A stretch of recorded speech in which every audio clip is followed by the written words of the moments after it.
Hi there, this is Jess, and this is just a really quick video of showing you how you can reuse candle vessels that you're testing, and you can just put them into the oven like this to melt again, and then pour them back into your pot.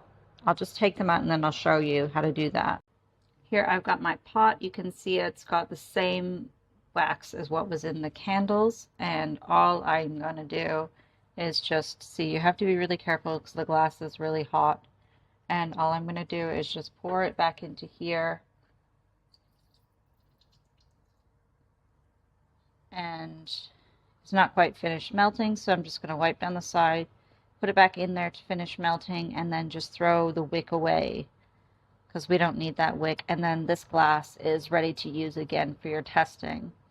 I wouldn't really recommend selling these glasses that you've been using for your testing, but you can definitely reuse the glass again just to find out the diameter or the wick that you need for the diameter of your glass. So just a quick tip for you. Hope that's helpful for you.